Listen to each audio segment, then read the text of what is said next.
KAMARU Usman is open to fighting Shavkat Rakhmonov after Belal Muhammad pulls out of the title fight due to an injury.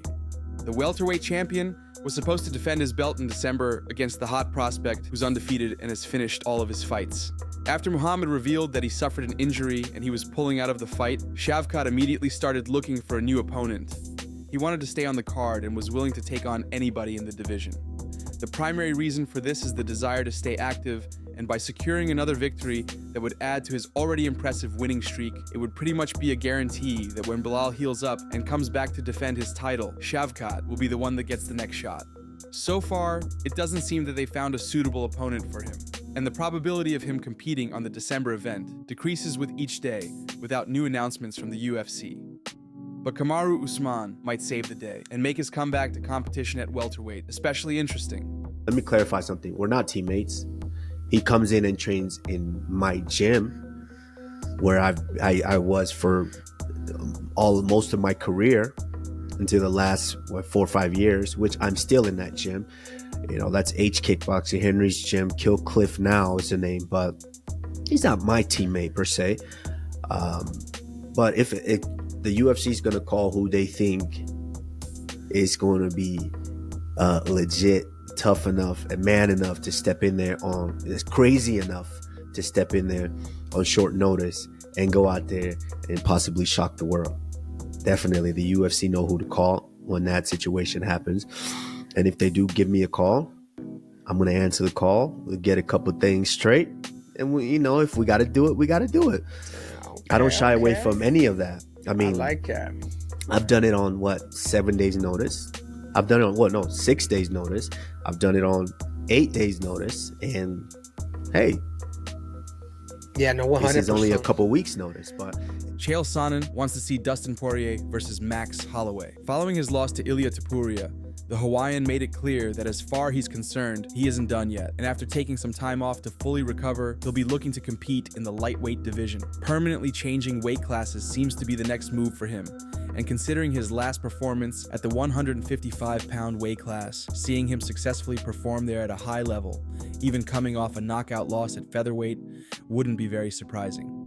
On the other hand, Dustin has been clear on his intention to look for big fights and matchups that excite him, considering he is near the end of his career, as he says. It seems that a trilogy fight between these two would be a perfectly logical next octagon appearance for the both of them. Whether UFC has already made other plans, we don't know. But looking at the landscape at the top of the 155-pound division and the locked matchups, the third fight between Dustin and Max would be a perfect decision and obviously a banger fan favorite as well. CHAEL Sonnen comments on this. If you're pretty sure that the belt's going to stay in-house, okay, fine. Well, in this case, we're pretty sure the belt's going back to Lafayette.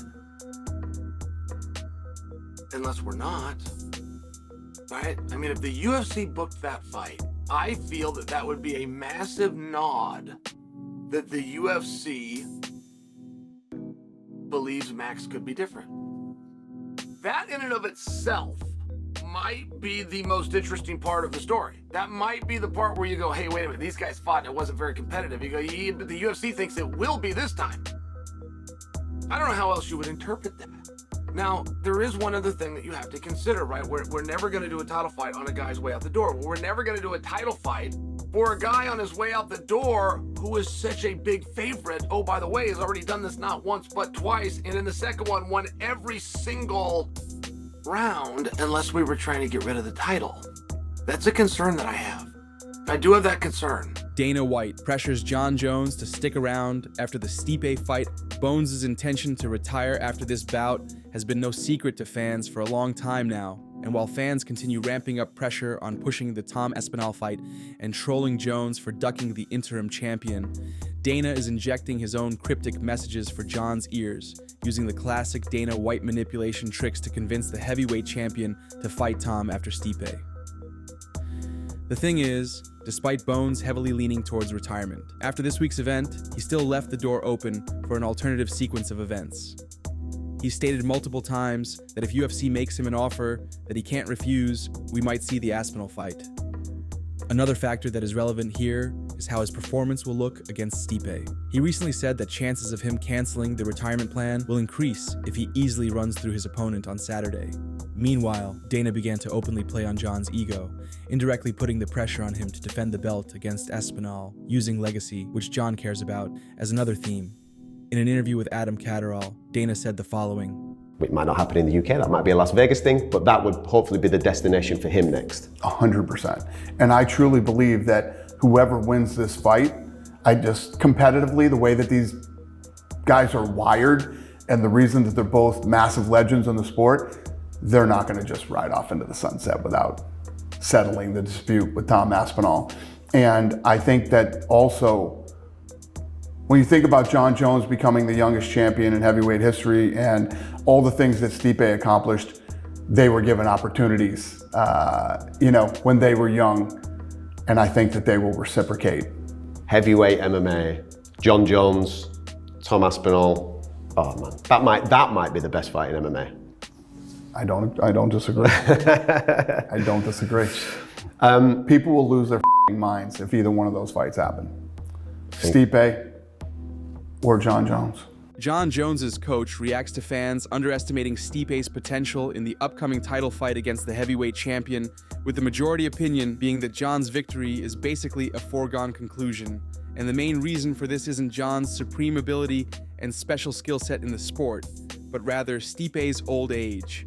Going into fights in which most expect you to easily win, as we know, is one of the most uncomfortable positions for fighters to be in, as this kind of attitude from the public can increase pressure and cause negative reception if the performance doesn't turn out to be overwhelmingly dominant.